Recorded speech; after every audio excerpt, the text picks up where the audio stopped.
पुस्तिकाटीर जेउठारे गोटिए क्रूस चिन्ह अछि सेहिठारु आरंभ करंतु।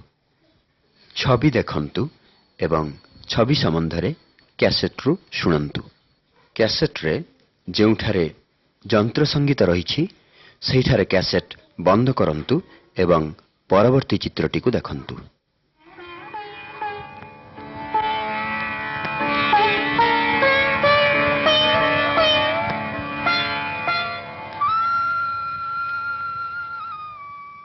पृथिवी ओ तहिर पूर्णता जगत ओ तन्निवासी समस्ते सदा प्रभुंकर।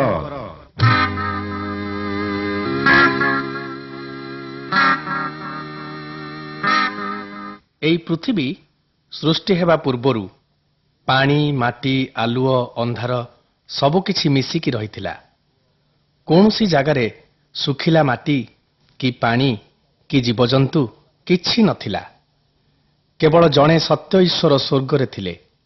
ତାଙ୍କର ପୁତ୍ର ତାଙ୍କ ସହିତରେ ଥିଲେ ଏବଂ ତାଙ୍କର ଆତ୍ମା ମଧ୍ୟ ତାଙ୍କର ସହିତ ଥିଲା। ଜଗତ ସୃଷ୍ଟି ହେବା ପୂର୍ବରୁ ଏହି ତିନିହେଁ ଏକାଠି ଥିଲେ।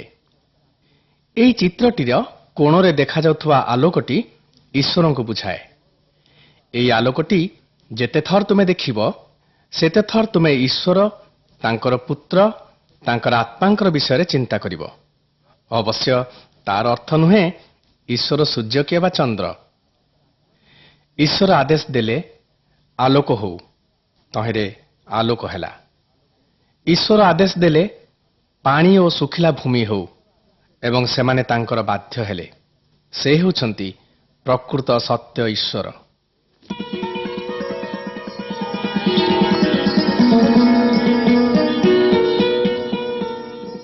ଏ ହେଉଛି ଗୋଟିଏ ପୁସ୍ତକ।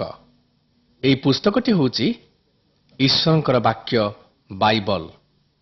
ଈଶ୍ୱର ଚାହାନ୍ତି ଯେମିତି ଏହି ବହିରେ ଲେଖାଯାଇଥିବା ବାକ୍ୟଗୁଡ଼ିକୁ ପ୍ରତ୍ୟେକ ଶୁଣନ୍ତୁ ଓ ଜାଣନ୍ତୁ। ଈଶ୍ୱର ନିଜ ବିଷୟରେ ଏହି ବହିରେ ଲେଖିଛନ୍ତି। ଈଶ୍ୱର କୁହନ୍ତି ସେ ପବିତ୍ର, ସେ ସ୍ୱର୍ଗରେ ରୁହନ୍ତି ଏବଂ ପ୍ରତ୍ୟେକ ମଣିଷକୁ ସେ ପ୍ରେମ କରନ୍ତି। ଈଶ୍ୱର ଏହି ବହିରେ ମଣିଷମାନଙ୍କୁ କେତେଗୁଡ଼ିଏ ଆଦେଶ ପାଳନ କରିବାକୁ କହିଛନ୍ତି। ବର୍ତ୍ତମାନ ଶୁଣ ସେ ଆଦେଶଗୁଡ଼ିକ କ'ଣ?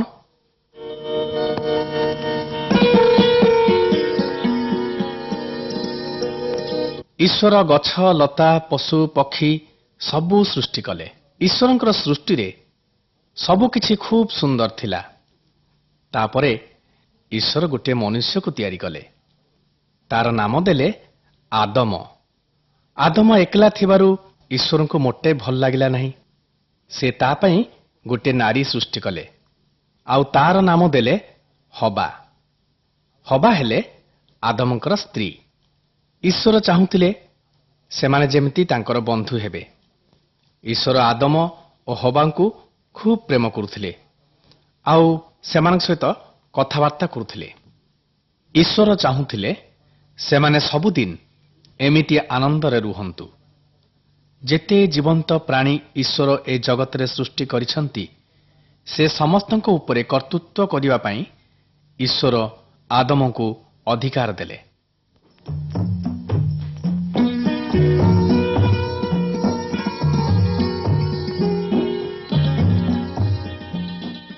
ଦିନେ ଈଶ୍ୱର ଆଦମକୁ କହିଲେ ତୁମେ ଏ ବଗିଚାର ସବୁ ଗଛର ଫଳ ଖାଇପାର, କିନ୍ତୁ କେବଳ ଗୋଟିଏ ଗଛର ଫଳ ଖାଇବ ନାହିଁ। ଯଦି ତୁମେ ତାହା ଖାଇବ ତେବେ ମୁଁ ନିଶ୍ଚୟ ତୁମକୁ ଶାସ୍ତି ଦେବି। କିନ୍ତୁ ସେଠାରେ ଗୋଟିଏ ଖୁବ୍ ଶକ୍ତିଶାଳୀ ମନ୍ଦ ଆତ୍ମା ଥିଲା। ତାର ନାମ ହେଉଛି ଶୟତାନ। ସେ ହବାଙ୍କୁ ଭୁଲେଇଲା। ସେ ଈଶ୍ୱରଙ୍କର ଶତ୍ରୁ ଥିଲା। ଈଶ୍ୱରଙ୍କ ଦ୍ୱାରା ସୃଷ୍ଟ ସବୁ ସୁନ୍ଦର ବିଷୟକୁ ନଷ୍ଟ କରିବ ବୋଲି ସେ ଭାବୁଥିଲା। ଦିନେ ସେ ହବାଙ୍କୁ କହିଲା, ହବା ଏ ହବା ଏ ଫଳ ଖାଇବାକୁ ଈଶ୍ୱର ତମକୁ ମନା କରିଛନ୍ତି?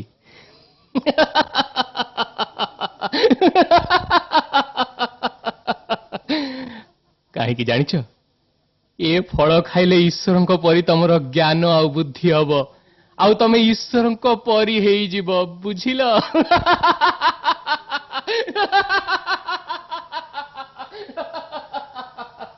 ହବା ତା କଥାରେ ଭୁଲିଯାଇ ଈଶ୍ୱରଙ୍କର ଅବାଧ୍ୟ ହେଲେ ଏବଂ ସେ ନିଜେ ଗଛର ଫଳ ଖାଇଲେ ଓ ନିଜ ସ୍ୱାମୀ ଆଦମଙ୍କୁ ମଧ୍ୟ ଦେଲେ।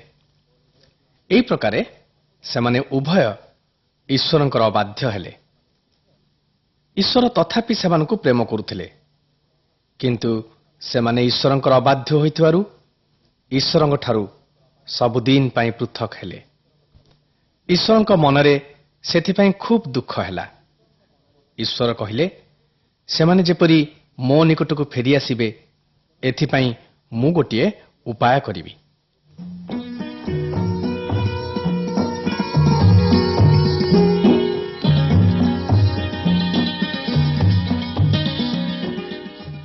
ଏବେ ଆଦମ ଓ ହବାଙ୍କୁ ବଞ୍ଚିବା ପାଇଁ ଖୁବ୍ ପରିଶ୍ରମ କରିବାକୁ ପଡ଼ିଲା। ସେମାନଙ୍କର ଅବାଧ୍ୟତା ପାଇଁ ଏହା ହିଁ ଥିଲା ସେମାନଙ୍କ ପାଇଁ ଈଶ୍ୱରଙ୍କର କଠୋର ଶାସ୍ତି। ସେମାନେ ଈଶ୍ୱରଙ୍କଠାରୁ ଅଲଗା ହୋଇଗଲେ। ସେମାନଙ୍କଠାରୁ ଯେଉଁ ସନ୍ତାନମାନେ ଜନ୍ମ ନେଲେ, ସେମାନେ ମଧ୍ୟ ସେମାନଙ୍କ ପିତାମାତାଙ୍କ ପରି ଅବାଧ୍ୟ ହେଲେ। ଯେତେ ଯେତେ ସେମାନେ ବୟସରେ ବଢ଼ିବାକୁ ଲାଗିଲେ, ଅନେକ ମନ୍ଦ କାମ ସବୁ କରିବାକୁ ଲାଗିଲେ।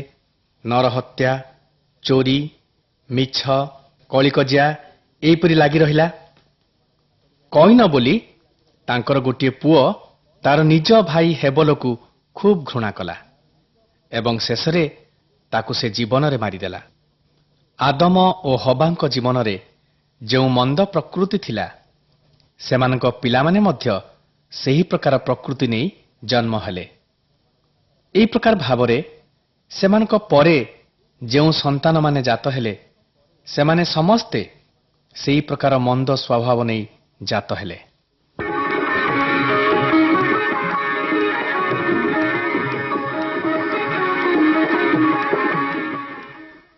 ଏହାପରେ ବଂଶ ବୃଦ୍ଧି ହେଲା ଓ ଲୋକସଂଖ୍ୟା ବଢ଼ିବା ସଙ୍ଗେ ସଙ୍ଗେ ଅବାଧ୍ୟତା ପୃଥିବୀରେ ଦିନକୁ ଦିନ ବଢ଼ିବାକୁ ଲାଗିଲା।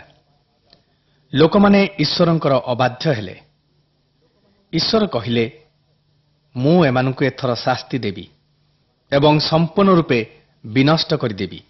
କିନ୍ତୁ ସେହି ସମୟରେ ଗୋଟିଏ ପରିବାର ଥିଲା, ଯେଉଁମାନେ କି ଈଶ୍ୱରଙ୍କର ବାଧ୍ୟ ଥିଲେ।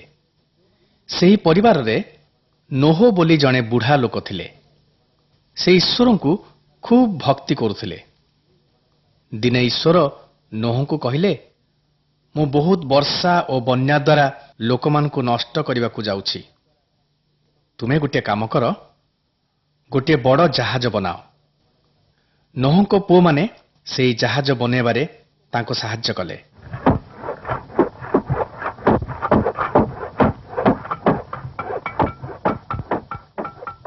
ଜାହାଜ ବନା ସରିଲା। ନୋହ ଲୋକମାନଙ୍କୁ ଆଗାମୀ ବର୍ଷା ଓ ବନ୍ୟା ବିଷୟରେ ଚେତନା ଦେଇ କହିବାକୁ ଲାଗିଲେ, ଶୁଣ ଶୁଣ ଭାଇମାନେ, ଆମର ବାଧ୍ୟତା ପାଇଁ ଈଶ୍ୱର ଏ ଜଗତକୁ ବିନଷ୍ଟ କରିବେ ବୋଲି କହିଛନ୍ତି। ଅତି ଶୀଘ୍ର ଏକ ବିରାଟ ଜଳପ୍ଲାବନ ହେବ ଓ ପ୍ରଳୟଙ୍କରୀ ବନ୍ୟାରେ ଏ ପୃଥିବୀର ସବୁ ଧନ ଜୀବନ ବିନଷ୍ଟ ହେବ। ତା ପୂର୍ବରୁ ଈଶ୍ୱରଙ୍କ ନିକଟରେ ଆମେ କ୍ରନ୍ଦନ କରି ପ୍ରାର୍ଥନା କରିବା, ଯେପରି ଆଗାମୀ ବିପଦରୁ ସେ ଆମକୁ ଉଦ୍ଧାର କରିବେ।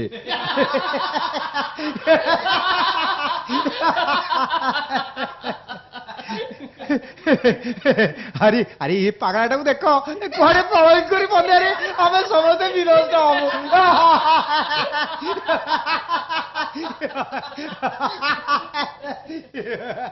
ଲୋକମାନେ ନୋହଙ୍କ କଥା ଶୁଣି ହସିଲେ, କାରଣ ସେତେବେଳେ ପାଗ ଖୁବ୍ ସୁନ୍ଦର ଥିଲା। ବର୍ଷା କି ବଢ଼ି ଆସିବାର କୌଣସି ସୂଚନା ମଧ୍ୟ ନଥିଲା। ନୋହଙ୍କ କଥା ସେମାନେ ଶୁଣିଲେ ନାହିଁ। ଶେଷରେ ନୋହ ଏବଂ ତାଙ୍କ ପରିବାର ସେହି ଜାହାଜ ଭିତରକୁ ଗଲେ ଏବଂ ଈଶ୍ୱର ନିଜେ ସେହି ଜାହାଜର ଦ୍ୱାର ବନ୍ଦ କରିଦେଲେ।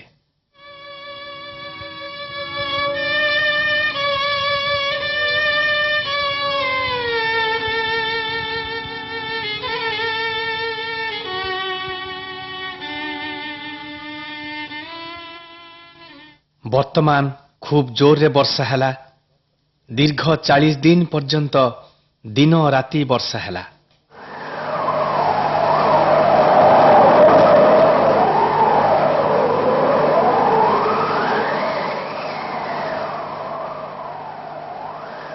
ମଣିଷ, ପଶୁ, ଗଛ, ଲତା ସବୁ ପାଣିରେ ବୁଡ଼ିଯିବାକୁ ଲାଗିଲା। କେତେ ଲୋକ ପାଟି କରି ଡାକିଲେ, ଆମକୁ ଟିକେ ଭିତରକୁ ଯିବାକୁ ଦିଅ। କିନ୍ତୁ ସେତେବେଳକୁ ବହୁତ ଡେରି ହୋଇଯାଇଥିଲା। ଆଗରୁ ସେମାନେ ନୋହଙ୍କ କଥାକୁ ବିଶ୍ୱାସ କଲେ ନାହିଁ। ତେଣୁ ସେମାନେ ସମସ୍ତେ ପାଣିରେ ବୁଡ଼ି ମଲେ। ଅନେକ ଦିନ ପର୍ଯ୍ୟନ୍ତ ପୃଥିବୀ ପାଣିରେ ବୁଡ଼ି ରହିଥିଲା। କିନ୍ତୁ ଧୀରେ ଧୀରେ ପାଣି ପୁଣି କମିବାକୁ ଲାଗିଲା। ନୋହ ଏବଂ ତାଙ୍କର ପରିବାର ଜାହାଜରୁ ଓହ୍ଲାଇ ଆସିଲେ। ଏତେ ମଣିଷ ଏକା ସାଙ୍ଗେ ନଷ୍ଟ ହୋଇଯିବାରୁ ଈଶ୍ୱରଙ୍କ ମନ ଖୁବ୍ ଦୁଃଖ ହେଲା ଓ ସେ ପ୍ରତିଜ୍ଞା କଲେ ଯେ ଏକା ସାଙ୍ଗେ ସେ ଏତେ ଲୋକଙ୍କୁ ଆଉ କେବେ ବିନଷ୍ଟ ହେବାକୁ ଦେବେ ନାହିଁ। ଓ ଏହି ପ୍ରତିଜ୍ଞାର ଚିହ୍ନ ସ୍ୱରୂପେ ସେ ଆକାଶରେ ମେଘଧନୁ ସ୍ଥାପନ କଲେ।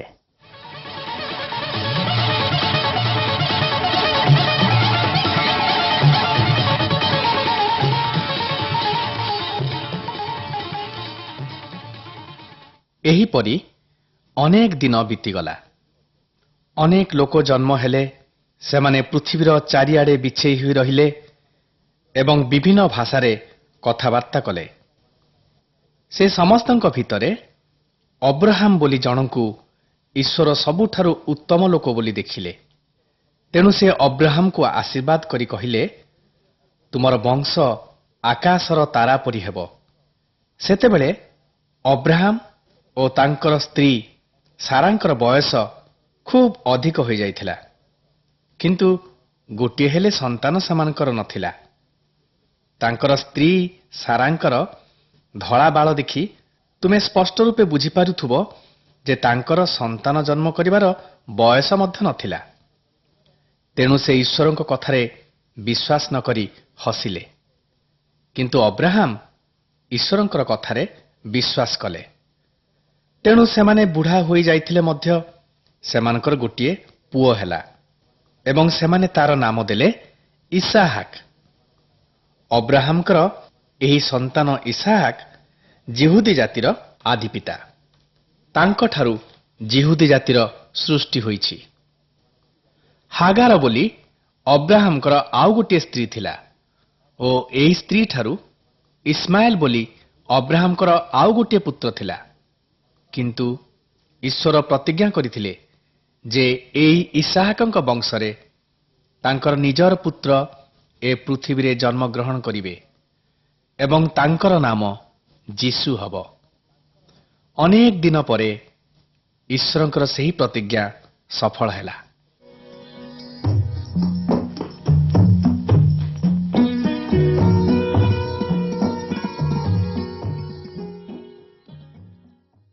ଆଉ ଜଣେ ଈଶ୍ୱର ଭକ୍ତଙ୍କ ବିଷୟରେ ବାଇବଲରେ ଲେଖାଯାଏ, ତାଙ୍କ ନାମ ଥିଲା ମୋଶା। ସେ ଈଶ୍ୱରଙ୍କୁ ଖୁବ୍ ପ୍ରେମ କରୁଥିଲେ ଏବଂ ତାଙ୍କର ବାଧ୍ୟ ଥିଲେ। ଥରେ ଈଶ୍ୱର ମୋଶାଙ୍କୁ ଗୋଟିଏ ପର୍ବତ ଉପରକୁ ଯିବାକୁ କହିଲେ ଏବଂ ଏହି ପର୍ବତର ଚାରିପଟେ ସୀମା ନିରୂପଣ କରିବା ପାଇଁ ତାଙ୍କୁ ଆଦେଶ ଦେଲେ।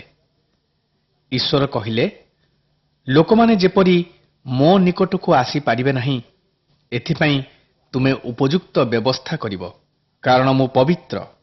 ତାପରେ ସେହି ପର୍ବତଟି ମେଘ ଓ ବିଜୁଳି ଗର୍ଜନରେ ପୂର୍ଣ୍ଣ ହେଲା ଓ ଈଶ୍ୱର ତହିଁ ମଧ୍ୟରୁ ମୋଶାଙ୍କ ସହିତ କଥାବାର୍ତ୍ତା କଲେ। ସେ ଲୋକମାନଙ୍କ ପାଇଁ ମୋଶାଙ୍କୁ କେତେଗୁଡ଼ିଏ ନିୟମ ଦେଲେ। ଈଶ୍ୱର କହିଲେ, ସମସ୍ତେ ନିଶ୍ଚୟ ଏହି ନିୟମର ବାଧ୍ୟ ହେବେ।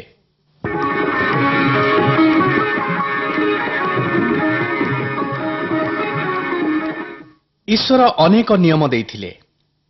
ସେ ନିୟମ ମଧ୍ୟରୁ କେତେଗୁଡ଼ିଏ ନିୟମ ଏଠାରେ ଦିଆଯାଇଛି। ଈଶ୍ୱର କହିଲେ, ତୁମେ କୌଣସି ପ୍ରତିମୂର୍ତ୍ତି ତିଆରି କରିବ ନାହିଁ କି ତୁମେ ତାହାକୁ ପ୍ରଣାମ କରିବ ନାହିଁ। ମୁଁ ହେଉଛି ଏକମାତ୍ର ସତ୍ୟ ଈଶ୍ୱର। ତୁମେ ମୋର ବାଧ୍ୟ ହେବ। ମୁଁ ଯାହା କହୁଛି କେବଳ ତାହା କରିବ। ସପ୍ତାହରେ 7 ଦିନ ମଧ୍ୟରୁ ଗୋଟିଏ ଦିନରେ ତୁମେ କୌଣସି କାର୍ଯ୍ୟ କରିବ ନାହିଁ। ଏହା ହେଉଛି ମୋର ଦିନ। ଏହି ଦିନରେ ତୁମେ ମୋର ଉପାସନା କରିବ। ପିଲାମାନେ, ତୁମାନେ ପିତାମାତାଙ୍କୁ ସମାଦର କରିବ।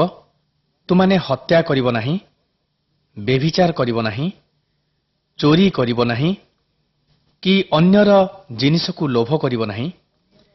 ଏହି ପ୍ରକାରେ ପ୍ରତ୍ୟେକଙ୍କ ପାଇଁ ଈଶ୍ୱର ଅନେକ ଗୁଡ଼ିଏ ନିୟମ ଦେଇଛନ୍ତି।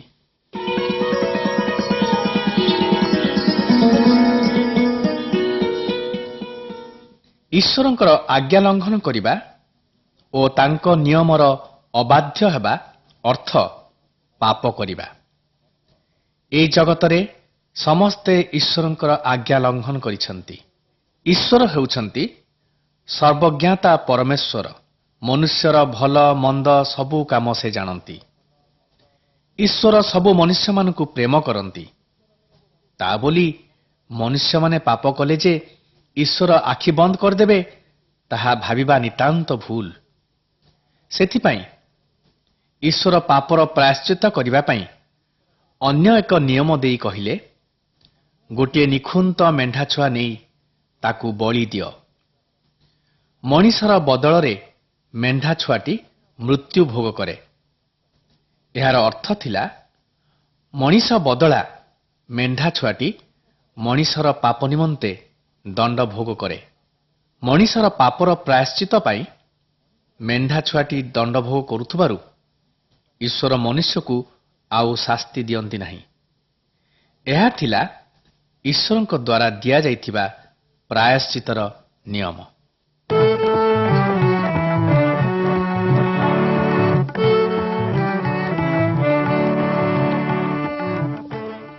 ପୂର୍ବରୁ ତୁମେ ଶୁଣିଛ କେମିତି ଆଦମ ଏବଂ ହବା ଈଶ୍ୱରଙ୍କର ଅବାଧ୍ୟ ହେଲେ।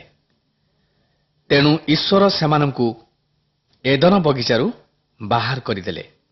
କିନ୍ତୁ ଈଶ୍ୱର ସେହି ସମୟରେ ପ୍ରତିଜ୍ଞା କରିଥିଲେ ଯେ ମଣିଷମାନେ ପୁଣି ଯେପରି ଈଶ୍ୱରଙ୍କ ନିକଟକୁ ଫେରିଆସିବେ, ସେଥିପାଇଁ ସେ ଗୋଟିଏ ଉପାୟ ପ୍ରସ୍ତୁତ କରିବେ। ଆଉ ଈଶ୍ୱର ତାହା ସଫଳ କଲେ। ମରିୟମ ନାମରେ ଜଣେ କୁମାରୀ ଝିଅ ଥିଲେ।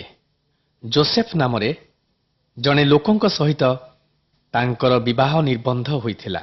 କିନ୍ତୁ ବିବାହ ପୂର୍ବରୁ ସ୍ୱର୍ଗରୁ ଜଣେ ଦୂତ ମରିୟମଙ୍କ ନିକଟକୁ ଆସି କହିଲେ, ମରିୟମ, ତୁମେ ପବିତ୍ର ଆତ୍ମାଙ୍କ ଦ୍ୱାରା ଗର୍ଭବତୀ ହେବ ଏବଂ ଏକ ପୁତ୍ର ସନ୍ତାନ ପ୍ରସବ କରିବ ଏବଂ ସେହି ସନ୍ତାନ ମନୁଷ୍ୟ ଜାତିକୁ ଈଶ୍ୱରଙ୍କ ନିକଟକୁ ଫେରିଯିବାର ପଥ ପ୍ରସ୍ତୁତ କରିବେ। ତେଣୁ ଈଶ୍ୱର କହିଲେ, ଆଉ ପଶୁ ବଳିର ପ୍ରୟୋଜନ ହେବ ନାହିଁ।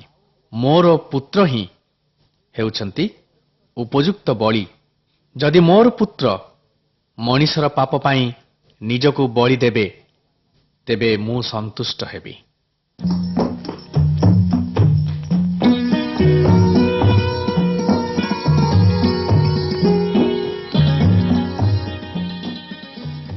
ସ୍ୱର୍ଗଦୂତଙ୍କର କହିବା ଅନୁଯାୟୀ ମରିୟମ କୁମାରୀ ଅବସ୍ଥାରେ ପବିତ୍ର ଆତ୍ମାଙ୍କ ଦ୍ୱାରା ଗର୍ଭବତୀ ହେଲେ ଓ ତାଙ୍କର ଭାବି ସ୍ୱାମୀ ଯୋସେଫ ତାହା ଈଶ୍ୱରଙ୍କର ଅଲୌକିକ କାର୍ଯ୍ୟ ବୋଲି ଜାଣି ତାଙ୍କୁ ନିଜର ଭାର୍ଯ୍ୟା ରୂପେ ଗ୍ରହଣ କଲେ।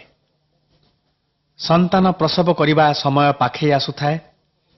ଠିକ୍ ସେତେବେଳେ ସେ ସମୟର ସରକାର ଏକ ଆଦେଶ ଘୋଷଣା କଲେ ଯେ ଜନଗଣନା ପାଇଁ ସବୁ ଲୋକ ନିଜ ନିଜ ଜନ୍ମସ୍ଥାନକୁ ଯିବେ। ବିଚାରା ଯୋସେଫ ତାଙ୍କର ଭାର୍ଯ୍ୟା ମରିୟମକୁ ସେହି ଅବସ୍ଥାରେ ନେଇଯିବା ପାଇଁ ବାଧ୍ୟ ହେଲେ। ହେଲେ ସେଠି ରହିବା ପାଇଁ ସେମାନଙ୍କୁ ଗୋଟିଏ ବସାଘର ମଧ୍ୟ ମିଳିଲା ନାହିଁ। ଶେଷରେ ସେମାନେ ଗୋଟିଏ ଗୁହାଳ ଘରେ ରହିବାକୁ ବାଧ୍ୟ ହେଲେ ଓ ସେହି ସ୍ଥାନରେ ମରିୟମଙ୍କର ପୁତ୍ର ସନ୍ତାନଟିଏ ଜାତ ହେଲା। ଈଶ୍ୱର କହିଲେ, ତାଙ୍କର ନାମ ଯୀଶୁ ଦେବ। ଲୋକମାନଙ୍କର ସମସ୍ତ ପ୍ରକାର ମନ୍ଦ କାର୍ଯ୍ୟରୁ ସେମାନଙ୍କୁ ଉଦ୍ଧାର କରିବା ପାଇଁ ମୁଁ ତାଙ୍କୁ ପଠେଇଛି। ଯୀଶୁ ଶବ୍ଦର ଅର୍ଥ ହେଉଛି ଉଦ୍ଧାରକର୍ତ୍ତା।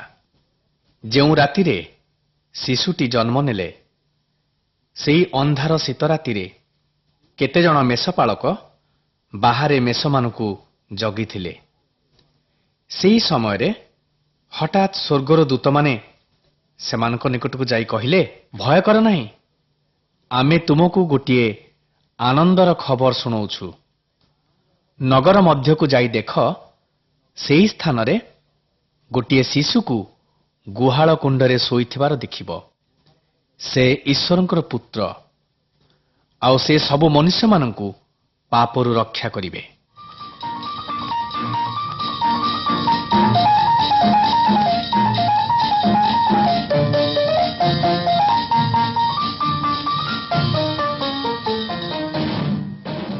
ବାଳକ ଯୀଶୁ ଦିନକୁ ଦିନ ବଢ଼ିବାକୁ ଲାଗିଲେ।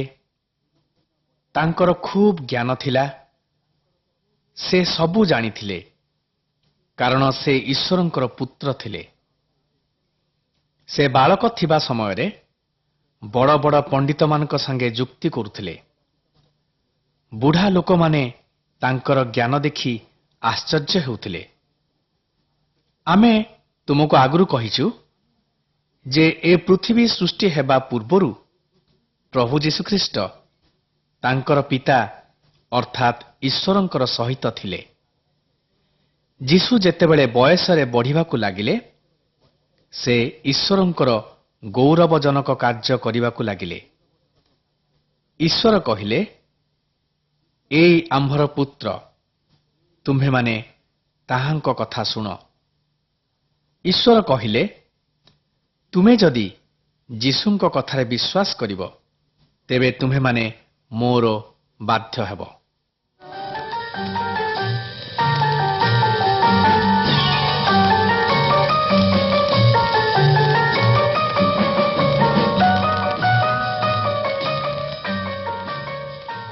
ଯୀଶୁ ତାଙ୍କର ଶକ୍ତି ପ୍ରକାଶ କରିବାକୁ ଅନେକ ଆଶ୍ଚର୍ଯ୍ୟ କର୍ମ ସବୁ କଲେ। ଅନେକ ଲୋକ ତାଙ୍କର ପଛେ ପଛେ ଆସିଲେ। ଲୋକମାନେ ଅନେକ ରୋଗୀ ଲୋକମାନଙ୍କୁ, ଛୋଟା, ଅନ୍ଧ, କୁଜା, ଏହି ପ୍ରକାର ଲୋକମାନଙ୍କୁ ତାଙ୍କ ନିକଟକୁ ଆଣିଲେ। ସେ ସମସ୍ତଙ୍କୁ ସୁସ୍ଥ କଲେ। ଜଣେ ଲୋକ 4 ଦିନ ଧରି ମରିଯାଇଥିଲା। ପଚିଯାଇ ତା ଦେହରୁ ଦୁର୍ଗନ୍ଧ ବାହାରୁଥିଲା। ଯୀଶୁ ତାକୁ ଆଉ ଥରେ ଜୀବନ ଦେଲେ। ଆଉ ଦିନେ ଯୀଶୁଙ୍କର ଶିଷ୍ୟମାନେ ନୌକାରେ ଯାତ୍ରା କରୁଥିଲେ। ଏହି ସମୟରେ ସମୁଦ୍ରରେ ଖୁବ୍ ଝଡ଼ ହେଲା ଓ ନୌକା ବୁଡ଼ିଯିବାକୁ ଲାଗିଲା। ନୌକାରେ ବସିଥିବା ଲୋକମାନେ ଖୁବ୍ ଭୟ କଲେ। ଯୀଶୁ ସେହି ସମୁଦ୍ର ଉପରେ ଚାଲି ଚାଲି ଆସିଲେ, କିନ୍ତୁ ଯୀଶୁ ବୁଡ଼ି ଯାଇନଥିଲେ। ଯୀଶୁ ସମୁଦ୍ର ଓ ପବନକୁ ଧମକ ଦେଇ ଶାନ୍ତ କରିଦେଇଥିଲେ ଓ ତାଙ୍କର ଆଦେଶ ସଙ୍ଗେ ସଙ୍ଗେ ଝଡ଼ ବତାସ ମଧ୍ୟ ଯୀଶୁଙ୍କର ବାଧ୍ୟ ହେଲେ।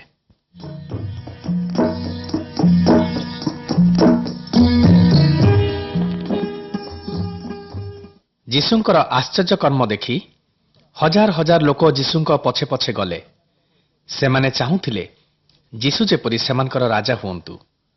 ଯୀଶୁ କହିଲେ, ସେ ଜଗତର ରାଜା ହେବାକୁ ଆସିନାହାନ୍ତି, କିନ୍ତୁ ସେ ସବୁବେଳେ ବ୍ୟବସ୍ଥା ପାଳନ କରିବାକୁ ଓ ସରକାରଙ୍କର ବାଧ୍ୟ ହେବାକୁ ଶିକ୍ଷା ଦେଉଥିଲେ। ତଥାପି ଅନେକ ଲୋକ ତାଙ୍କୁ ହିଂସା କଲେ ଓ ବିଚାର ସ୍ଥାନକୁ ନେଇଗଲେ। ସୈନ୍ୟମାନେ ଯୀଶୁଙ୍କୁ ମାରିଲେ, ତାଙ୍କ ଉପରେ ଛେପ ପକାଇଲେ, ଥଟ୍ଟା ପରିହାସ କଲେ। ସେମାନେ କଣ୍ଟାର ମୁକୁଟ ବନାଇ ତାଙ୍କୁ ପିନ୍ଧେଇ ଦେଲେ।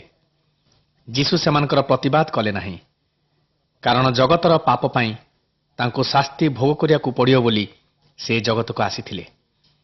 ତେଣୁ ସେ ଆଗରୁ ତାଙ୍କର ଶିଷ୍ୟମାନଙ୍କୁ କହିଥିଲେ ଯେ ସେ ଲୋକମାନଙ୍କର ପାପ ପାଇଁ ମରିବେ ଓ ପୁଣି 3 ଦିନ ପରେ କବରରୁ ଉଠିବେ।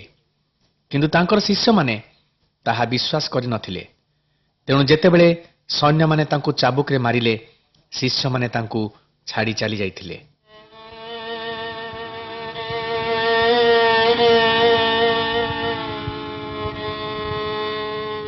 ସେହି ସମୟର ସରକାର ଦୁଷ୍ଟ ଲୋକମାନଙ୍କୁ କ୍ରୁଶରେ ଟଙ୍ଗାଇ ଶାସ୍ତି ଦେଉଥିଲେ। ସେମାନେ ଯୀଶୁଙ୍କୁ କ୍ରୁଶରେ ଟଙ୍ଗାଇ ତାଙ୍କ ହାତ ଓ ପାଦରେ କଣ୍ଟା ପିଟି ଦେଲେ। କ୍ରୁଶରେ ଟଙ୍ଗାଗଲେ ମଣିଷ ଶୀଘ୍ର ମରେ ନାହିଁ, ମାତ୍ର ତାର ସବୁ ରକ୍ତ ବାହାରିଗଲେ ସେ ମରିଯାଏ। ଈଶ୍ୱର କହିଥିଲେ, ପାପର ପ୍ରାୟଶ୍ଚିତ ପାଇଁ ଦରକାର ପବିତ୍ର ରକ୍ତ। ତେଣୁ ଯୀଶୁ କ୍ରୁଶରେ ତାଙ୍କର ସବୁ ରକ୍ତ ନିଗାଡ଼ି ଦେଲେ। ମଧ୍ୟାହ୍ନ ସମୟରେ ତାଙ୍କର ମୃତ୍ୟୁ ଘଟିଲା। କିନ୍ତୁ ଏହି ସମୟରେ ମଧ୍ୟରାତ୍ରି ପରି ଘୋର ଅନ୍ଧକାର ପୃଥିବୀରେ ଘୋଟିଗଲା। ପ୍ରବଳ ଭୂମିକମ୍ପ ହେଲା। ଜଣେ ସୈନିକ ଏସବୁ ଦେଖି କହିଲା, ଏହି ଲୋକ ସତରେ ଈଶ୍ୱରଙ୍କର ପୁତ୍ର ଥିଲେ। ତାଙ୍କର ମୃତ୍ୟୁ ପରେ ତାଙ୍କର ମର ଶରୀରକୁ ଗୋଟିଏ ନୂଆ କବରରେ ରଖାଗଲା ଏବଂ ତା ମୁହଁରେ ଗୋଟିଏ ବଡ଼ ପଥର ରଖି ଦିଆଗଲା। କାଳେ ଲୋକମାନେ ଯୀଶୁଙ୍କ ଶରୀରକୁ ଚୋରି କରି ନେଇ ଯୀଶୁ ପୁଣି ବଞ୍ଚିଛନ୍ତି ବୋଲି କହିବେ, ଏଥିପାଇଁ ସୈନ୍ୟମାନଙ୍କ ଦ୍ୱାରା ଏହି କବରକୁ ପହରା ଦେବାର ବ୍ୟବସ୍ଥା ମଧ୍ୟ କରାଗଲା।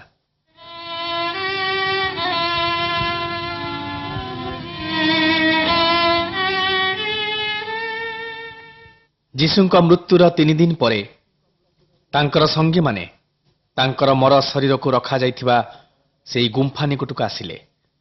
ସେମାନେ ଦେଖିଲେ ଯେ ବଡ଼ ପଥରଟି ଘୁଞ୍ଚା ଯାଇଛି ଏବଂ କବରଟି ଶୂନ୍ୟ ହୋଇ ରହିଛି। ଯୀଶୁଙ୍କ ଦେହ ଯେଉଁ ସ୍ଥାନରେ ଗୁଡ଼ାଯାଇ ରଖାଯାଇଥିଲା, ସେ ସ୍ଥାନ ମଧ୍ୟ ଖାଲି ପଡ଼ି ରହିଥିଲା। ସେଠାରେ ସ୍ୱର୍ଗଦୂତମାନେ ବସି ରହିଥିଲେ। ସେମାନେ କହିଲେ, ଯୀଶୁ ତୁମମାନଙ୍କୁ ଆଗରୁ ଯେପରି କହିଥିଲେ, ସେ ସେହିପରି ଉଠିଛନ୍ତି। ସ୍ତ୍ରୀ ଲୋକମାନେ ଏହି କଥା ଶୁଣି ଶିଷ୍ୟମାନଙ୍କୁ ଜଣାଇଲେ। ଶିଷ୍ୟମାନେ କବର ଭିତରକୁ ଅନାଇ ଦେଖିଲେ, କବରଟି ଖାଲି ପଡ଼ିଛି। ମୁଁ 3 ଦିନ ପରେ ଉଠିବି, ଏଇ ଯେଉଁ କଥାଟି ଯୀଶୁ ସେମାନଙ୍କୁ କହିଥିଲେ, ସେମାନଙ୍କର ଏବେ ମନରେ ପଡ଼ିଲା। ସେମାନେ ଯୀଶୁଙ୍କୁ ଖୋଜିଲେ ଏବଂ ପାଇଲେ ଏବଂ ଅନେକ ଲୋକ ତାଙ୍କୁ ଦେଖିଲେ।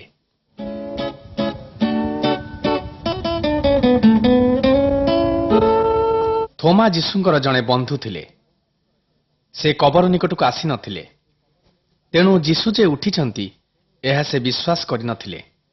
ଥୋମା କହିଲେ, ମୁଁ ତାଙ୍କ ଦେହର କଣ୍ଟା ଦାଗକୁ ନ ଦେଖିବା ପର୍ଯ୍ୟନ୍ତ ସେ ଉଠିଛନ୍ତି ବୋଲି ମୁଁ ବିଶ୍ୱାସ କରିବି ନାହିଁ। ଥରେ ଥୋମା ଅନ୍ୟ ଶିଷ୍ୟମାନଙ୍କ ସହିତ ପ୍ରାର୍ଥନାରେ ବସିଥିବା ସମୟରେ ଯୀଶୁ ସେହି ଘର ଭିତରକୁ ଆସିଲେ। ସେମାନେ ଯେଉଁ ଘରେ ପ୍ରାର୍ଥନା କରୁଥିଲେ, ତାହାର କବାଟ ଖିଡ଼ିକି ଚାରିଆଡ଼ ବନ୍ଦ ରହିଥିଲା। ଯୀଶୁ ମୃତ୍ୟୁରୁ ଉଠିବା ପରେ ତାଙ୍କର ଆଉ ଏ ମର ଶରୀର ନଥିଲା। ତାହା ଥିଲା ଏକ ଆତ୍ମିକ ଶରୀର। ସେଥିପାଇଁ ଦ୍ୱାର ସବୁ ବନ୍ଦ ରହିଥିଲେ ମଧ୍ୟ ଯୀଶୁ ସେହି ଘର ଭିତରକୁ ଆସିପାରିଥିଲେ। ଥୋମା ଯୀଶୁଙ୍କର କଣ୍ଟା ଦାଗ ସବୁ ଦେଖିଲେ ଓ ବିଶ୍ୱାସ କଲେ।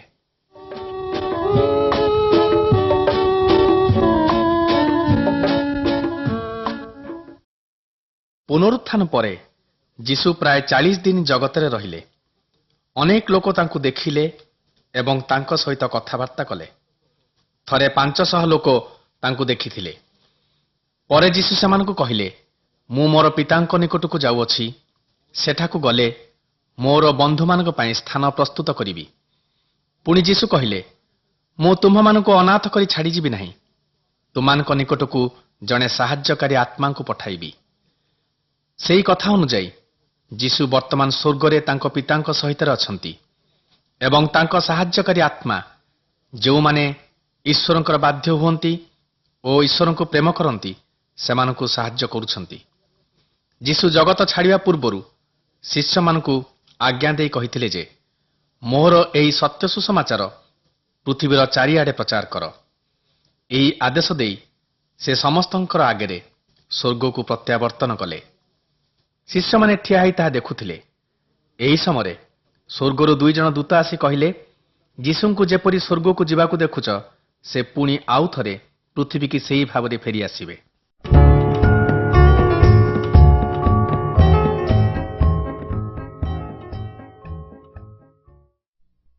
ବର୍ତ୍ତମାନ ମୁଁ ତୁମକୁ ପ୍ରଭୁ ଯୀଶୁଙ୍କ ବିଷୟରେ ଆହୁରି ଅଧିକ ବିଷୟ କହିବି। ଯୀଶୁ ସବୁବେଳେ ତାଙ୍କ ପିତାଙ୍କର ବାଧ୍ୟ ଥିଲେ। ତଥାପି ଦୁଷ୍ଟ ଲୋକମାନେ ତାଙ୍କୁ କ୍ରୁଶରେ ଚଢ଼ାଇଲେ। ଈଶ୍ୱରଙ୍କର ଅବାଧ୍ୟ ହେବା ଦ୍ୱାରା ମଣିଷମାନେ ଦଣ୍ଡ ପାଇବା ଯୋଗ୍ୟ। ଆମେ ଆମର ପାପ ପାଇଁ ମୃତ୍ୟୁଦଣ୍ଡ ଯୋଗ୍ୟ ଥିଲୁ, କିନ୍ତୁ ପ୍ରଭୁ ଯୀଶୁ ଆମ ପାଇଁ ଜୀବନ ଦେଲେ।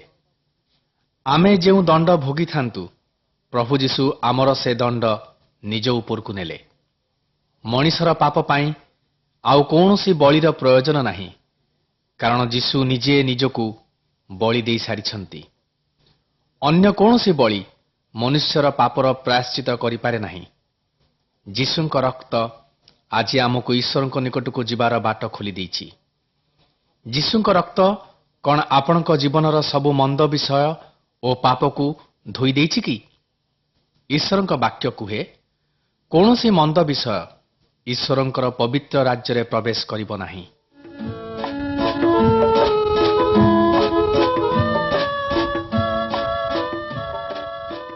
ଯୀଶୁ ଦୁଇଟି ପଥ ବିଷୟରେ ଆଗରୁ କହିଥିଲେ।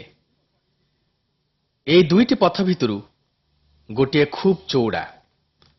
ପ୍ରତ୍ୟେକ ଲୋକ ଏହି ଚଉଡ଼ା ରାସ୍ତାରେ ଯିବା ପାଇଁ ଇଚ୍ଛା କରନ୍ତି। ଏହା ଏକ ସହଜ ରାସ୍ତା, ତେଣୁ ମଣିଷ ଏହି ରାସ୍ତାରେ ଯିବା ପାଇଁ ଭଲ ପାଏ, କାରଣ ଏହି ରାସ୍ତାରେ ମଣିଷ ଅନେକ ମନ୍ଦ କାର୍ଯ୍ୟ କରିବାକୁ ସୁବିଧା ପାଏ ଓ ମନ୍ଦ ଲୋକମାନେ ମଧ୍ୟ ତାର ସଙ୍ଗୀ ହୁଅନ୍ତି। ଏହା ହେଉଛି ଶୟତାନର ରାସ୍ତା। କିନ୍ତୁ ଏହାର ଶେଷରେ ଅଛି ଅଗ୍ନିକୁଣ୍ଡ, ଯେଉଁଠାରେ କି ମଣିଷ ତାର ଦଣ୍ଡ ଭୋଗ କରେ। ଅନ୍ୟ ପଥଟି ଯୀଶୁଙ୍କର ପଥ, କିନ୍ତୁ ତାହା ଖୁବ୍ ସରୁ। ଯେତେବେଳେ ଲୋକମାନେ ଏହି ପଥ ଦେଇ ଯାଆନ୍ତି, ଯୀଶୁ ସେମାନଙ୍କ ସହିତରେ ଥାଆନ୍ତି। ଏହି ରାସ୍ତାରେ ଗଲେ କୌଣସି ଦଣ୍ଡ ନାହିଁ, କାରଣ ଯୀଶୁ ନିଜେ ସେହି ଦଣ୍ଡ ଭୋଗି ସାରିଛନ୍ତି। ପ୍ରତ୍ୟେକ ଲୋକ ନିଜେ ଠିକ୍ କରିବା ଦରକାର, ସେ ସେହି ସରୁ ରାସ୍ତାରେ ଯିବ କି ଚଉଡ଼ା ରାସ୍ତାରେ ଯିବ।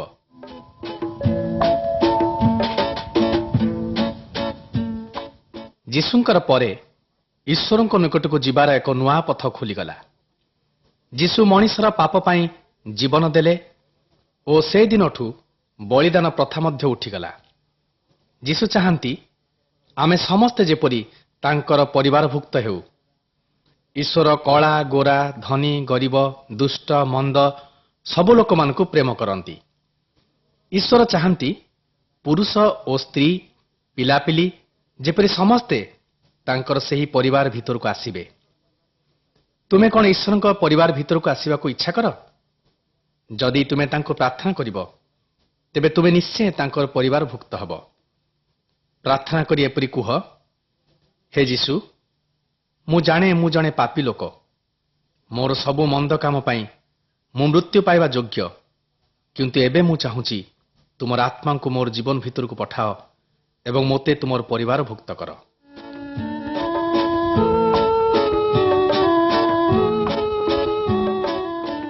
ବର୍ତ୍ତମାନ ମୁଁ ତୁମକୁ ଈଶ୍ୱରଙ୍କର ଆତ୍ମା ବିଷୟରେ କିଛି କହିବାକୁ ଚାହେଁ। ଏହି ଛବିରେ ଜଣେ ବୁଢ଼ା ମଣିଷକୁ ଦେଖ। ତାଙ୍କର ନାମ ନିକୋଦିମ। ସେ ଦିନେ ରାତିରେ ଯୀଶୁଙ୍କ ନିକଟକୁ କଥାବାର୍ତ୍ତା କରିବାକୁ ଆସିଥିଲେ। ଯୀଶୁ ତାଙ୍କୁ କହିଲେ, ଈଶ୍ୱରଙ୍କ ପରିବାରଭୁକ୍ତ ହେବାକୁ ହେଲେ ତୁମକୁ ଆଉ ଥରେ ଜନ୍ମ ନେବାକୁ ହେବ। ନିକୋଦିମ ତାହାଙ୍କୁ କହିଲେ, ବୁଢ଼ା ହେଲା ପରେ ମଣିଷ କିପରି ଆଉଥରେ ଜନ୍ମ ହେବ? ସେ କ'ଣ ଆଉଥରେ ତାର ମାତାର ଗର୍ଭରେ ପ୍ରବେଶ କରି ଜନ୍ମ ହେବ? ଯୀଶୁ ତାହାଙ୍କୁ କହିଲେ, ତୁମର ଯେଉଁ ଜୀବନ ଅଛି ତାହା ତୁମର ପିତାମାତାଙ୍କର ଜୀବନ। ତାହା ଧୂଳିରୁ ସୃଷ୍ଟି, କିନ୍ତୁ ତୁମର ଏପରି ଗୋଟିଏ ଜୀବନ ପାଇବା ଦରକାର ଯାହାକି ସ୍ୱର୍ଗରୁ ଆଗତ। ତେଣୁ ନୂତନ ଜୀବନ, ଯାହାକୁ ଦ୍ୱିତୀୟ ଜନ୍ମ ବୋଲି କୁହାଯାଏ, ତାହା ପାଇବା ନିତାନ୍ତ ଦରକାର। ଯୀଶୁ କହିଲେ, ଯଦି କେହି ମୋର ପଛେ ପଛେ ଆସେ ଓ ମୋହର ବାକ୍ୟର ବାଧ୍ୟ ହୁଏ, ମୁଁ ତାକୁ ସେହି ଜୀବନ ଦେବି।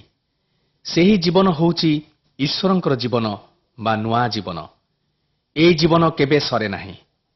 ନିକୋଦିମ ଏହା ଶୁଣି ଯୀଶୁଙ୍କର ବାଧ୍ୟ ହେଲେ। ଯୀଶୁ ତୁମର ପ୍ରଭୁ ହେବାକୁ ଚାହାନ୍ତି। ଯୀଶୁ ଚାହାନ୍ତି ତୁମେ ତାହାଙ୍କୁ ଏହି କଥା କହିବ, ତୁମେ ମୋର ପ୍ରଭୁ, ମୁଁ ତୁମର ପଛେ ପଛେ ଯିବି ଏବଂ ତୁମର ବାଧ୍ୟ ହେବି।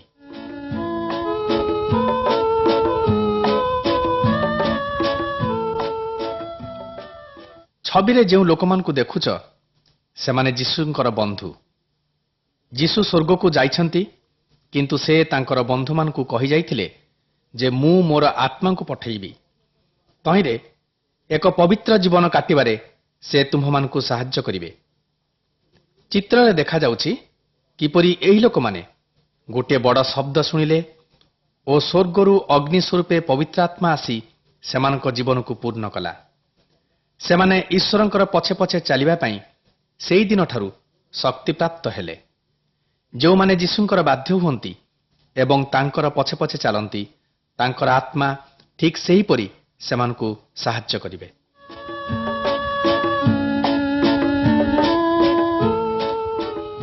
ଯେଉଁ ଲୋକ ଅନ୍ଧାରରେ ଯିବା ଆସିବା କରେ, ସେ ବାଟରେ ଥିବା ଗାଡ଼ ବା ପଥରଗୁଡ଼ିକୁ ନ ଦେଖିପାରି ଝୁଣ୍ଟି ପଡ଼େ। ଛବିରେ ଦେଖ, ଅନ୍ଧାରରେ ଚାଲୁଥିବା ଲୋକଟି କେମିତି ଝୁଣ୍ଟି ପଡ଼ିଛି। ଠିକ୍ ସେହିପରି ଯେ ଶୟତାନର ପଛେ ପଛେ ଯାଏ, ସେ ଅନ୍ଧକାରରେ ଭ୍ରମଣ କରେ। ସେତେବେଳେ ସେ ଝୁଣ୍ଟି ପଡ଼େ। ତାର ସାହାଯ୍ୟକାରୀ କେହି ନଥାଏ, କାରଣ ଶୟତାନ ତାକୁ ମନ୍ଦ ପଥରେ କଢ଼େଇ ନିଏ। ଅନ୍ୟ ଲୋକଟି କିପରି ଖୁବ୍ ଆନନ୍ଦରେ ଯାଉଛି ଦେଖ, କାରଣ ସେ ଆଲୋକରେ ଚାଲୁଛି। ସେ ଜାଣେ ଯେ ତାର ପାପ ସବୁ କ୍ଷମା ହୋଇଛି, କାରଣ ପ୍ରଭୁ ଯୀଶୁ ତାର ପାପର ପ୍ରାୟଶ୍ଚିତ କରିସାରିଛନ୍ତି ଓ ସେ ଦଣ୍ଡ ଆଉ ପାଇବ ନାହିଁ। ମୃତ୍ୟୁ ପରେ ସ୍ୱର୍ଗକୁ ଯିବ ବୋଲି ସେ ଏକବାରେ ନିଶ୍ଚିତ।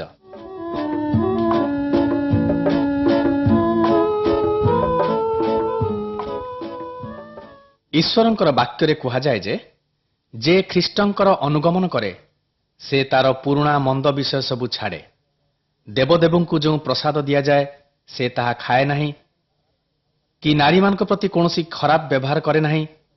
ସେ ଝଗଡ଼ା କରେ ନାହିଁ କି ଚୋରି କରେ ନାହିଁ। ସେ କୌଣସି ଦେବଦେବୀ ବା ମୂର୍ତ୍ତି ପୂଜା କରେ ନାହିଁ କିମ୍ବା କୌଣସି ପ୍ରକାରର ମନ୍ଦ କାର୍ଯ୍ୟରେ ସେ ଲିପ୍ତ ହୁଏ ନାହିଁ, କାରଣ ସେ ଜାଣେ ଯେ ସେସବୁ ଶୟତାନର କାର୍ଯ୍ୟ। ଛବିରେ ଥିବା ଲୋକଟିକୁ ଦେଖ, ସେ ତାର ପୁରୁଣା ମନ୍ଦ କାର୍ଯ୍ୟ ସବୁକୁ ପରିତ୍ୟାଗ କରିଛି।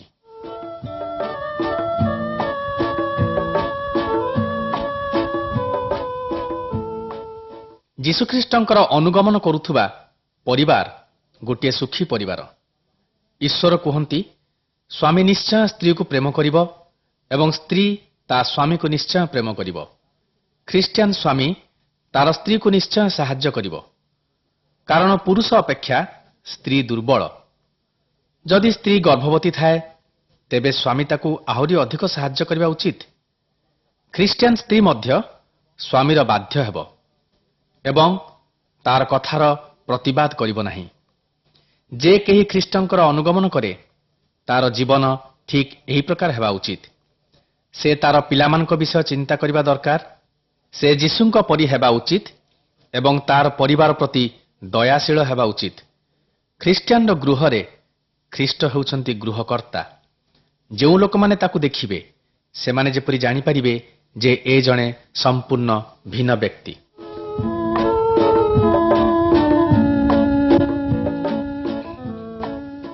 ଈଶ୍ୱର କୁହନ୍ତି, ତୁମର ଶତ୍ରୁକୁ ମଧ୍ୟ ତୁମାନେ ପ୍ରେମ କର, କାରଣ ଆମ୍ଭେମାନେ ପାପ କରି ତାଙ୍କର ଶତ୍ରୁ ଥିଲେ ମଧ୍ୟ ସେ ଆମକୁ ପ୍ରେମ କଲେ।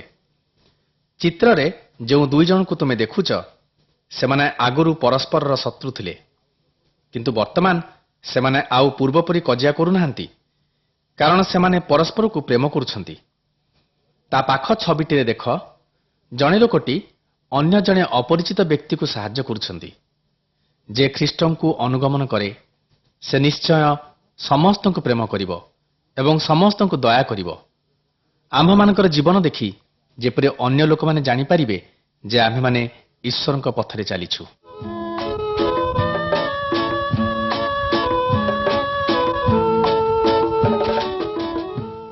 ଚିତ୍ରରେ ଯେଉଁ ଦୁଇ ଜଣଙ୍କୁ ଦେଖୁଛ, ସେମାନେ କାଠ ପଥରରେ ତିଆରି ପ୍ରତିମା ଓ ମୂର୍ତ୍ତିଗୁଡ଼ିକୁ ନିଆଁରେ ପକାଇ ଦେଉଛନ୍ତି।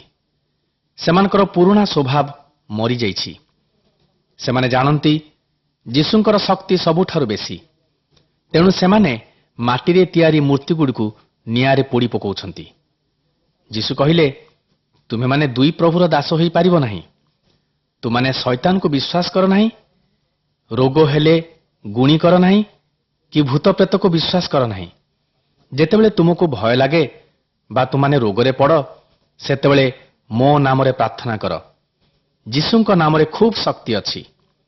ସେ କହିଛନ୍ତି, ମୁଁ ତୁମକୁ କଦାପି ଛାଡ଼ିବି ନାହିଁ।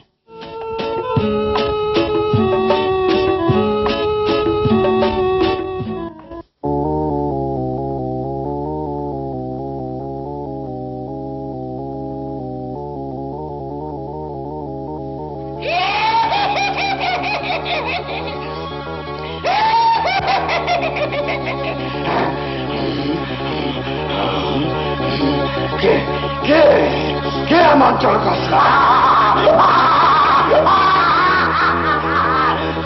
আমার বিনা অনুমতিରେ ଏ ମୂର୍ଖମାନେ ଆମର କାହିଁକି ଅର୍ଡର କରୁଛନ୍ତି?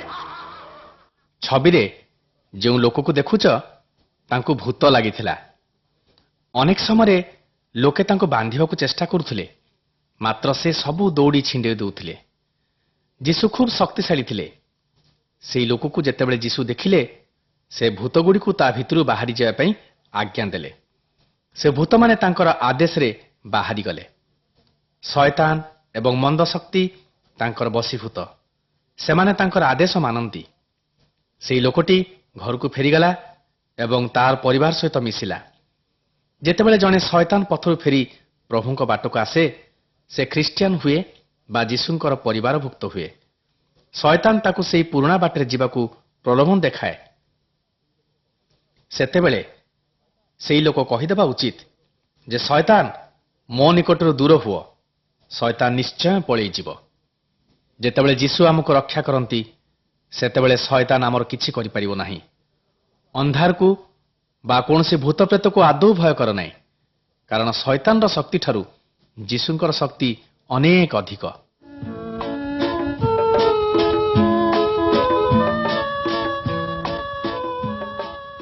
ପ୍ରତ୍ୟେକ ଖ୍ରୀଷ୍ଟିଆନ ନିଜ ଜୀବନରେ ଗୋଟିଏ ଯୁଦ୍ଧର ସମ୍ମୁଖୀନ ହୁଏ। ଏହା କୌଣସି ଲୋକ ବିରୁଦ୍ଧରେ ନୁହେଁ, ଏହା ଶୟତାନ ଏବଂ ତାର କାର୍ଯ୍ୟ ବିରୁଦ୍ଧରେ। ଶୟତାନ ଚାହେଁ ନାହିଁ ଯେ କେହି ଯୀଶୁଙ୍କ ପଛେ ପଛେ ଚାଲୁ ଏବଂ ଈଶ୍ୱରଙ୍କର ସନ୍ତାନ ହେଉ। ମଝିରେ ଯେଉଁ ଲୋକର ଚିତ୍ର ଦେଖୁଛ, ଖ୍ରୀଷ୍ଟିଆନର ଜୀବନ ଠିକ୍ ତାପରି। ଗୋଟିଏ ପାଖରେ ଯୀଶୁ ଓ ଅନ୍ୟ ପାଖରେ ଶୟତାନ। ବେଳେବେଳେ ଶୟତାନର କଥା ତାକୁ ବହୁତ ଭଲ ଲାଗେ। ସମୟ ସମୟ ଶୟତାନ ଖ୍ରୀଷ୍ଟିଆନକୁ ଭୁଲେଇ ଜୋର କରି ତା ବାଟକୁ ଟାଣିନିଏ। ଖ୍ରୀଷ୍ଟିଆନ ତାର ବାଧ୍ୟ ହୋଇ ମନ୍ଦ କାମ ସମୟ ସମୟ କରିପକାଏ। ତେବେ ଈଶ୍ୱରଙ୍କର ସନ୍ତାନ ହେବା ପରେ ଖ୍ରୀଷ୍ଟିଆନ ଯଦି ଭୁଲ କରେ, ଈଶ୍ୱର କ'ଣ ତାକୁ ଶାସ୍ତି ଦିଅନ୍ତି ନା ତଡ଼ି ଦିଅନ୍ତି? ନା, ଖ୍ରୀଷ୍ଟିଆନ ପଡ଼ିଗଲେ ମଧ୍ୟ ଈଶ୍ୱରଙ୍କ ନିକଟକୁ ଫେରିଯିବାର ତାର ଗୋଟିଏ ଉପାୟ ଅଛି।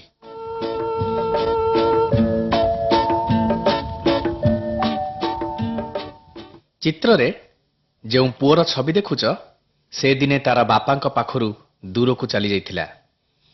ତାର ବାପା ଖୁବ୍ ଧନୀ ଲୋକ ଥିଲେ। ତାଙ୍କର ଖୁବ୍ ସୁନ୍ଦର ଘର ଥିଲା।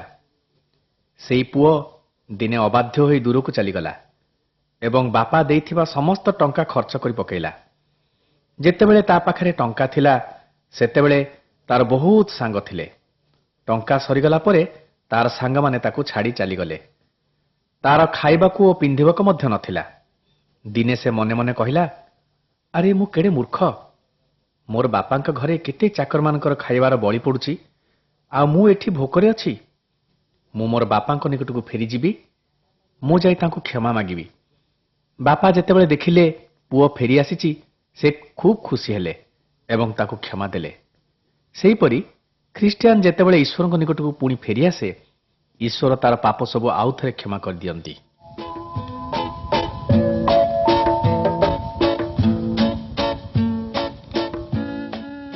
ଖ୍ରୀଷ୍ଟିଆନ ହେଉ ବା ଅଖ୍ରୀଷ୍ଟିଆନ ହେଉ, ପ୍ରତ୍ୟେକେ ରୋଗରେ ପଡ଼ିଥାନ୍ତି। ଅନେକ ସମୟରେ ଆମେ ନିଜ ଶରୀରର ଯତ୍ନ ନେଇନଥାଉ, ତେଣୁ ଆମେ ରୋଗରେ ପଡ଼ୁ।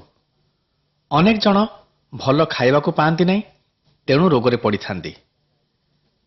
ଶୟତାନ ବାଟରେ ଯାଇ ଆମେ କେବେ କେବେ ରୋଗରେ ପଡ଼ିଥାଉ। ଆହୁରି ଅନେକ ଅଛନ୍ତି ଯେଉଁମାନେ ଗୁଣି ଗାରିଡ଼ି କରିବା ଦ୍ୱାରା ମଧ୍ୟ ରୋଗରେ ପଡ଼ିଥାନ୍ତି। ତେବେ ଜଣେ ଖ୍ରୀଷ୍ଟିଆନକୁ ରୋଗ ହେଲେ ସେ କ'ଣ କରେ? ସେ ଏହି ରୋଗରୁ ସୁସ୍ଥ ହେବା ପାଇଁ ଯୀଶୁଙ୍କ ନିକଟରେ ପ୍ରାର୍ଥନା କରେ, କାରଣ ସେ ଜାଣେ ପ୍ରଭୁ ଯୀଶୁଙ୍କର ଶକ୍ତି ସବୁଠାରୁ ବେଶୀ। କୌଣସି ଗୁଣିଆ ନିକଟକୁ କେବେ ହେଲେ ଯାଅ ନାହିଁ, କାରଣ ମନ୍ଦ ଶକ୍ତି କେବେ ହେଲେ ରୋଗ ସୁସ୍ଥ କରିପାରେ ନାହିଁ। ସୁସ୍ଥ ହେବା ପାଇଁ ବରଂ ଡାକ୍ତରଖାନାର ସାହାଯ୍ୟ ନେବା ଉତ୍ତମ। ରୋଗରୁ ରକ୍ଷା ପାଇବା ପାଇଁ ନିଜ ଶରୀରର ଓ ପିଲାମାନଙ୍କର ଶରୀରର ଯତ୍ନ ନେବା ନିତାନ୍ତ ଆବଶ୍ୟକ।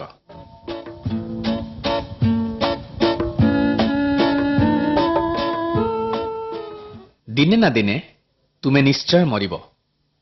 ଯେତେବେଳେ ଜଣେ ଖ୍ରୀଷ୍ଟିଆନ ମରେ, ତାର ଆତ୍ମା ପ୍ରଭୁଙ୍କ ପାଖକୁ ଯାଏ।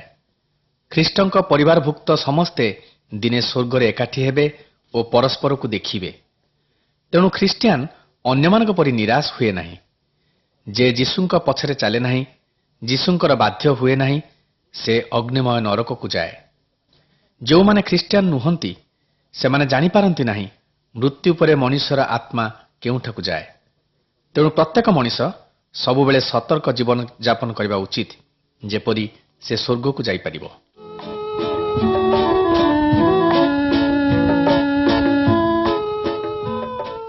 ଆଖି, କାନ, ପାଟି, ହାତଗୋଡ଼ ଏସବୁ ହେଉଛି ମଣିଷ ଶରୀରର ଗୋଟିଏ ଗୋଟିଏ ଅଙ୍ଗ।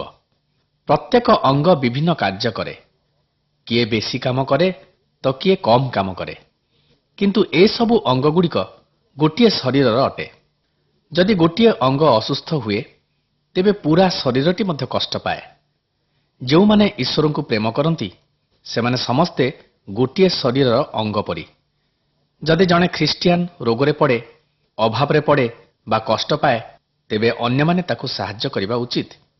ମଣିଷ ଶରୀରର ଅଙ୍ଗଗୁଡ଼ିକ ଯେମିତି ପରସ୍ପରକୁ ସାହାଯ୍ୟ କରନ୍ତି, ଠିକ୍ ସେହିପରି ଖ୍ରୀଷ୍ଟିଆନମାନେ ପରସ୍ପରକୁ ସାହାଯ୍ୟ ଓ ପ୍ରେମ କରିବା ଉଚିତ।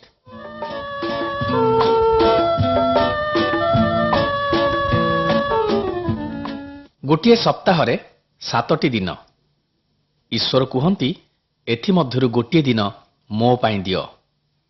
ଏହି ଦିନରେ କୌଣସି କାର୍ଯ୍ୟ କର ନାହିଁ, କାରଣ ଏହି ଦିନ ଈଶ୍ୱରଙ୍କ ଦିନ ଅଟେ। ଏହି ଦିନରେ ସମସ୍ତେ ମିଶି ପ୍ରାର୍ଥନା ଏବଂ ପ୍ରଶଂସା ଓ ଧନ୍ୟବାଦର ଗୀତ ଗାଅ। ଛବିରେ ଯେଉଁ ଲୋକମାନଙ୍କୁ ଦେଖୁଛ ସେମାନେ ଜଣେ ଲୋକର ଶିକ୍ଷା ଶୁଣୁଛନ୍ତି ଏବଂ ଏହି ଦିନରେ ରୁଟି ଏବଂ ଫଳରସ ଏକତ୍ର ଖାଇବା ଦ୍ୱାରା ଯୀଶୁଙ୍କର ମରଣକୁ ସେମାନେ ମନେ ପକାଉଛନ୍ତି। ଯୀଶୁ ଯେ ଆମ ପାଇଁ ମରିଛନ୍ତି ଏହା ଥରକୁ ଥର ମନେ କରିବା ଉଚିତ। ଯୀଶୁ କହନ୍ତି, ମୁଁ ଫେରି ଆସିବା ପର୍ଯ୍ୟନ୍ତ ତୁମେମାନେ ଏକାଠି ହୋଇ ଏହିପରି କରୁଥାଅ।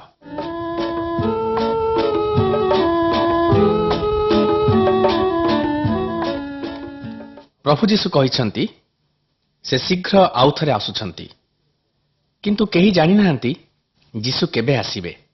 ସେଥିପାଇଁ ଆମେ ସବୁବେଳେ ପ୍ରସ୍ତୁତ ରହିବା ଦରକାର।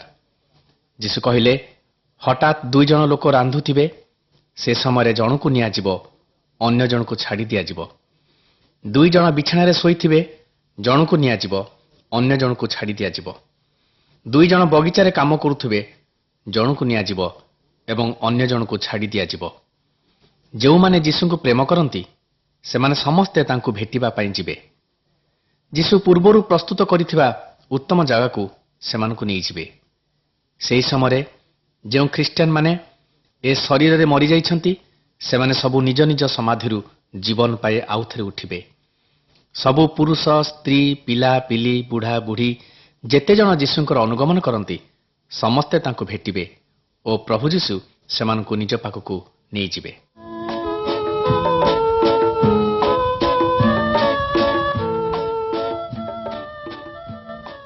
ଏହି ଚିତ୍ରଟିରେ 2 ଜଣ ଲୋକ କିପରି ଶୁଖିଲା ଡାଳଗୁଡ଼ିକୁ ନିଆଁରେ ପକାଉଛନ୍ତି ଦେଖ। ଗଛରେ ଫଳ ନ ହେବାରୁ ଲୋକେ ସେହି ଡାଳଗୁଡ଼ିକୁ କାଟି ନିଆଁରେ ପୋଡ଼ି ପକାଉଛନ୍ତି। ପ୍ରଭୁ ଯୀଶୁ ଚାହାନ୍ତି ଯେପରି ଆମର ଜୀବନ ଏହି ଛବିରେ ଥିବା ଗଛ ପରି ଫଳରେ ପୂର୍ଣ୍ଣ ହେବ। ଆମ ଜୀବନରେ ଯେଉଁ ପ୍ରକାର ଫଳ ବିଷୟରେ ଯୀଶୁ କୁହନ୍ତି ତାହା ହେଉଛି ଆନନ୍ଦ, ଶାନ୍ତି, ପରୋପକାରିତା, ଦୟାଳୁ ଇତ୍ୟାଦି ଇତ୍ୟାଦି। ଯେତେବେଳେ ଲୋକମାନେ ଏ ପ୍ରକାର ଫଳ ଖ୍ରୀଷ୍ଟିଆନର ଜୀବନରେ ଦେଖନ୍ତି ସେମାନେ ନିଶ୍ଚୟ କହିବେ ଯେ ଏ ହେଉଛି ଖ୍ରୀଷ୍ଟଙ୍କର ଶିଷ୍ୟ, କାରଣ ତାର ଜୀବନ ସମ୍ପୂର୍ଣ୍ଣ ଭିନ୍ନ। ଫଳ ବିହୀନ ଶୁଖିଲା ଗଛ ପରି ହୁଅ ନାହିଁ, କାରଣ ତାହା ଅଗ୍ନିରେ ପକାଯିବା ଯୋଗ୍ୟ।